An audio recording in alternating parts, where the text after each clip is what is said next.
దినమెల్ల దేవుని దయలో దేవుని కృపలో మనల్ని కాచి కాపాడిన దేవుని స్తుతించి నిద్రపోయే ముందు ఈ వాక్య ధ్యానం చేసుకుని పడుకోండి.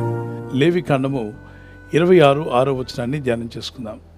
ఆ దేశంలో నేను మీకు క్షేమం కలుగు చేసేదను, మీరు పండుకున్నప్పుడు ఎవడను మిమ్మల్ని భయపెట్టడు. ఆ దేశంలో దుష్ట మృగములు లేకుండా చేసేదను, మీ దేశంలోనికి ఖడ్గము రాదు. క్షామకాలంలో కూడా క్షేమం కలుగు చేసే గొప్ప దేవుడు. అంటే క్షామం అన్నప్పుడు కరువైతే, క్షేమం అన్నప్పుడు సురక్షితంగా మిమ్మల్ని కాపాడుతానని వాగ్దానం చేశాడు దేవుడు. నీవు పండుకున్నప్పుడు నిన్ను భయపెట్టకు, ఎవడను నీ మీదకి రాడు అనేది రెండో విషయం.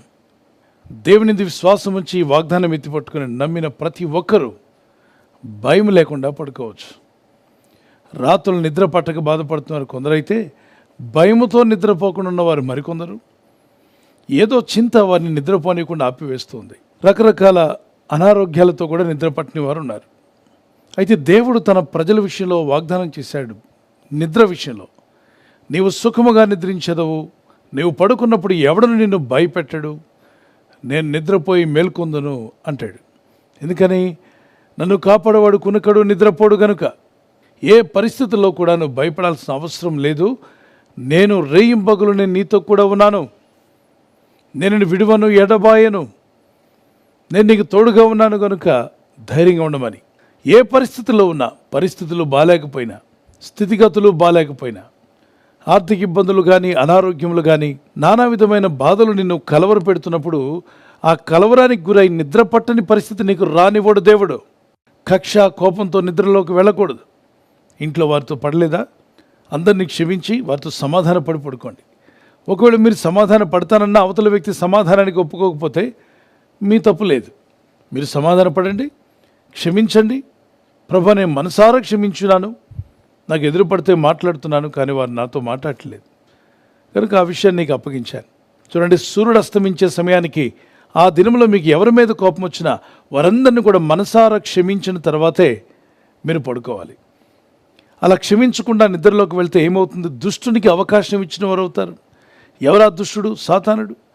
వాడు వస్తే ఏం చేస్తాడు? 3 పనులు ఖచ్చితంగా చేస్తాడు. వాడు పనే అది. 1 దొంగతనము, 2వది హత్య, 3వది నాశనం.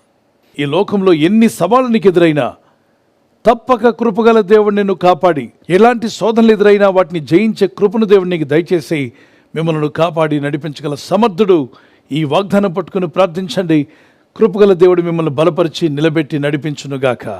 ప్రార్థన చేసుకుందాం. పరిశుద్ధమైన మా ప్రియ తండ్రి, మాలో ఉన్నటువంటి కోప ఆవేశాలు విడిచిపెట్టి దేవుని వాక్యానికి విధేయులమై, ప్రభు మీరు సెలవిచ్చిన రీతిగా కోపపరుడుగానే పాపము చేయొద్దన్నావు. సూర్యుడస్తమించేలోగా మా కోపం నిలిచి ఉండకూడదన్నావు. ఈ జీవన యాత్రలో ఎవరు మమ్మల్ని నిందించినా, హింసించినా, బాధించినా వారందరినీ క్షమించే గొప్ప హృదయం మా అందరికీ దయచేయండి. తండ్రి, వీరేం చేయించున్నారు వీరు ఎరుగరు, వీరిని క్షమించమని చెప్పినట్టుగా మీరు పలికిన అదే మనస్సు మాకు దయచేయండి. మా చుట్టూ ఉన్న వారిని క్షమించే మనస్సు మాకు దయచేయండి. మీ కృపలో మేము వర్ధిల్లి మీరిచ్చే ఆశీర్వాదాలకు పాత్రలుగా నిలబెట్టి, మేము వెలుగుచూ ఇతరులను వెలిగించేవారుగా, మేము దీవించబడుతూ ఇతరులను దీవించేవారుగా మమ్మల్ని వాడుకోమని యేసుక్రీస్తు పరిశుద్ధ నామములో అడుగుచున్నాం మా పరలోకపు తండ్రి. Amen, amen. Good night. God bless you. ఈ ఛానల్ మీరు సబ్స్క్రైబ్ చేసుకోవడం వలన 2 పనులు జరుగుతున్నాయి. 1, సువార్త జరుగుతున్నది, ఆత్మలు రక్షించబడుతున్నాయి. 2వది, పేదలకు, అనాథలకు ఈ ఛానల్ ద్వారా సహకారం అందించడం జరుగుతుంది. మనం సబ్స్క్రైబ్ చేసుకోవడం వలన అందరికీ సహాయం చేసిన వారమవుతున్నాం. ఖచ్చితంగా ఈ యూట్యూబ్ ఛానల్ ను సబ్స్క్రైబ్ చేసుకొని బెల్ బటన్ ను క్లిక్ చేయండి. మీకు వెంటనే మెసేజెస్ పంపబడతాయి.